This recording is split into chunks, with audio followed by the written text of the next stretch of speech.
We talked for a few more minutes, but then my husband and mother-in-law stopped smiling.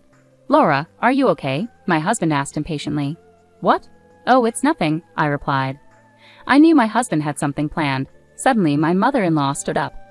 "Ouch! Oh," she cried, rushing to the bathroom, holding her stomach. "Mom, are you okay?" my husband asked, worried. "Why does my stomach hurt so much? This can't be. Laura, did you switch the tea?" "I did. Me and your mother." "Why did you do that? What's wrong if I switched the tea?" "My name is Laura. I'm 30 years old and I work in an office. My husband, Joshua, and I have been married for 2 years. We met at work when he joined our company from a client I was working with. At first he struggled to adjust, but the next time I saw him, he seemed to be doing well. I thought he was smart.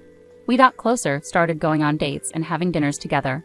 He confessed his feelings for me, and we officially started dating.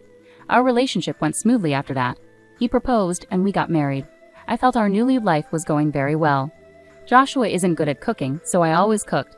In return, he did the cleaning and laundry. He also took out the garbage, which was really helpful. But recently his behavior towards me has changed. He used to follow me everywhere and always wanted my attention when we were at home. I had to tell him to be patient, almost like training a puppy. But now he rarely shows me affection. He used to talk to me in a sweet voice, but lately he's been rather cold. "What's for dinner?" he asked. "It's hamburger, your favorite," I replied. "Okay," he said. It didn't seem like he cared much.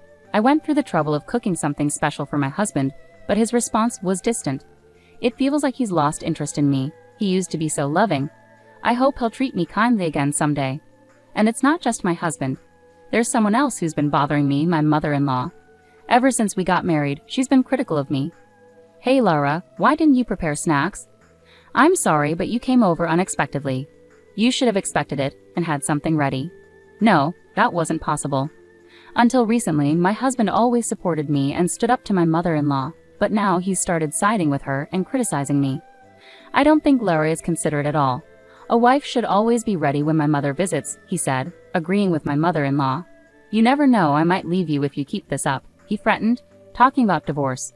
It hurts because he wasn't like this before. I feel a mix of sadness and a desire to trust him still. Then something unbelievable happened one weekend. My mother-in-law unexpectedly came over to our house. For some reason she brought tea and sweets that day. The tea looked expensive, and she seemed cheerful as she spoke to me. "I went out of my way to get the best tea I could find today. Let's enjoy it together." I don't understand why she's suddenly so nice to me. It feels like there's some hidden reason behind it. My husband even said, "Thanks, Mom. I'll make the tea today." Lately he's been urging me, "Hurry up and set the table. My mom is waiting." I felt uneasy about his sudden kindness. Then my husband brought me a cup of tea with a smirk on his face. "Wow, it smells amazing," my mother-in-law exclaimed, leaning in to sniff the tea. I was suspicious and leaned in to smell it too. It smelled like regular tea, but there was something off, like there were bubbles floating in it. This couldn't be good. I knew I shouldn't drink it, but what could I do? I wondered if there was any way to switch this tea without them noticing. "Oh, by the way, mother-in-law, your favorite Korean singer was on the music show the other night, and I recorded it. You can watch it if you want," I said. "Really? I'll watch it right now," she replied eagerly, getting up to find the remote control. "Oh, wait, aren't there any snacks? You made tea but forgot about the snacks," I mentioned to my husband. My husband can be a bit touchy, so he easily gets defensive. I was just about to do that. "Give me a moment," he responded, going to fetch the plates and snacks. While they were distracted, I quickly swapped my tea with my mother-in-law's, just as they returned to the table. "Shall we have some tea?" I suggested. "It's quite a nice cup of tea, isn't it?"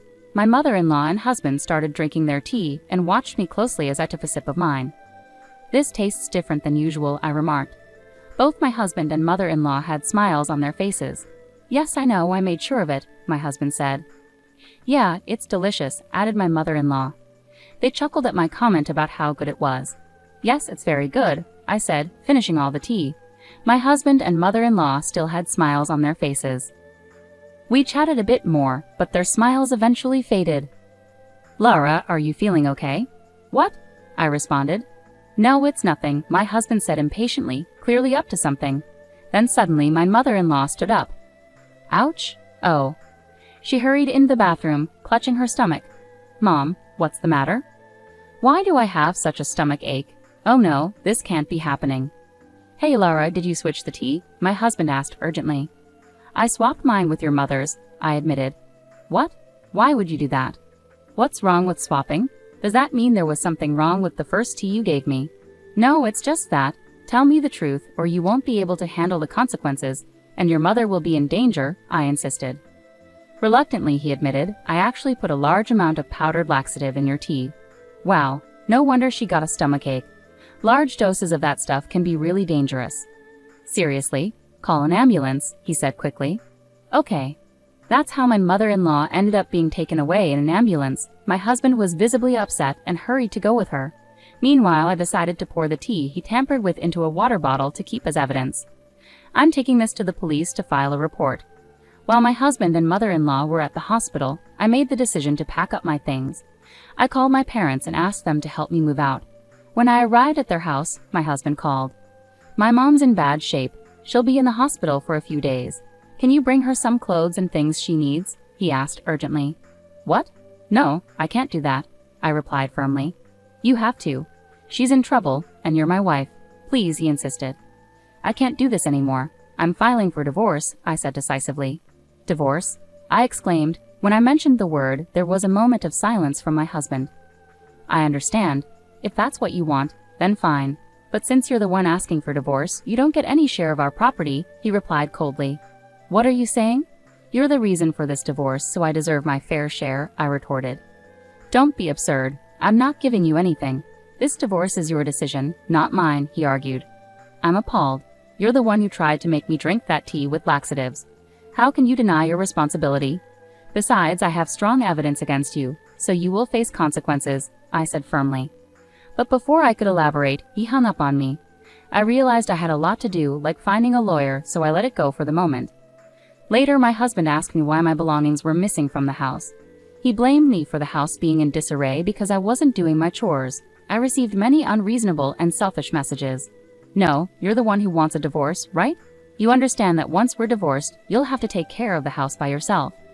There were so many things I wanted to clarify with my husband, but I didn't respond until after I had arranged for a lawyer. Once my mother-in-law was discharged from the hospital, my husband and in-laws visited my parents' house, clearly upset. Divorce isn't the solution, but I'll go along with it.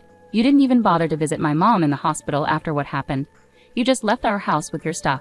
How can I stay married to someone like you? My husband said arrogantly. My mother-in-law glared at me, and it seemed they had only told their side of the story. My father-in-law believed them. Laura, I think you're being selfish, he remarked. My father-in-law is the only reasonable person in my husband's family. I knew he would see things differently if he knew the whole truth. I took out my phone and played an audio recording. I had actually put a lot of powdered laxatives in Lara's tea. The audio was strong evidence. When they heard it, my husband and mother-in-law turned pale. How did you get that recording? My husband had implicated himself. Father, I felt threatened. I quickly swapped my mother-in-law's tea with mine. Suddenly, she complained of a stomachache. She had always treated me badly, and my husband used to defend me against her. But recently, they started teaming up against me, and now he had gone too far. After hearing my side, my father-in-law's expression turned furious as he stared at my husband and mother-in-law. Joshua, what's going on here? Is it true that you've been mistreating her too? He demanded. My husband and mother-in-law were visibly embarrassed under my father-in-law's scrutiny. No, Dad, wait, it was just a joke. Lara got upset stomach from the laxatives I put in her tea. It was meant to be a harmless prank, Joshua tried to explain. I would never mistreat her either. It was all in good fun. You can't call that bullying, my mother-in-law chimed in, attempting to justify herself. I don't think that was just a joke. You can't keep getting away with this. Is this why Joshua has been treating me so terribly? I challenged, my voice steady with resolve. I placed an envelope on the table and revealed its contents.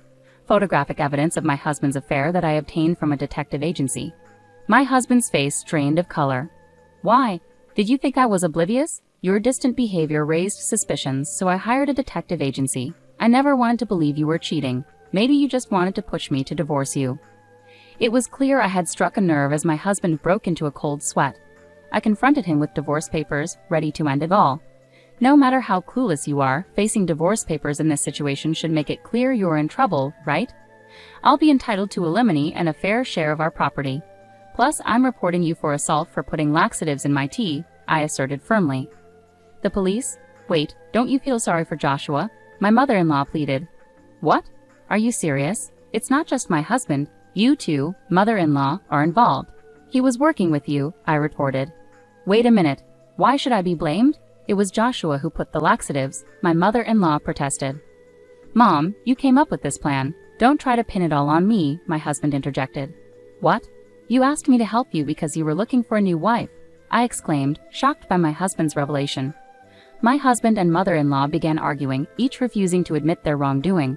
Finally, my father-in-law had enough and intervened sharply. Enough. Both of you are responsible for this. Stop arguing and face the consequences together. Don't complain when the police come for you. Joshua, you need to take responsibility for your affair.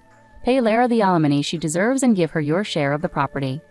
My husband and mother-in-law were visibly shaken by my father-in-law's stern words. I was relieved he intervened, as my own father was on the verge of losing his temper too. I'll handle the legal aspects through lawyers, I declared, urging my husband to sign the divorce papers promptly. After much reluctance, my husband finally signed the divorce papers under pressure from my father-in-law. I apologize sincerely for the trouble caused by my foolish son and my wife. I'm truly sorry, my father-in-law said to us, then escorted my husband and mother-in-law home. Following that, I pursued alimony claims against my ex-husband and his affair partner through my lawyer.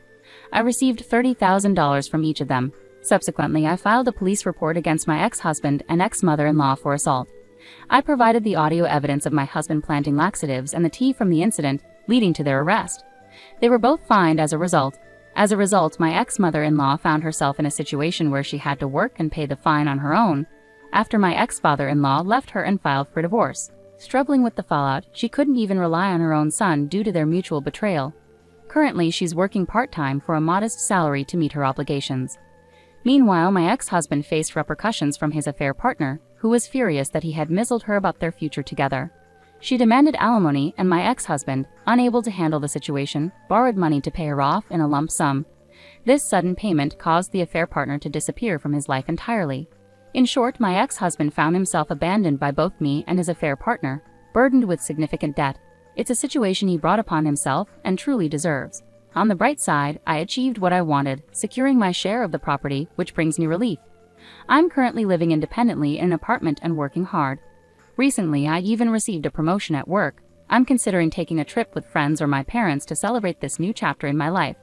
Intentionally putting laxatives in someone's tea is a serious crime, not a joke. Both my ex-husband and ex-mother-in-law should face the consequences for their actions. I'm grateful that my father-in-law was understanding and supportive throughout the ordeal. Despite this disaster, I'm optimistic that I'll find a wonderful person in the future who respects and cares for me.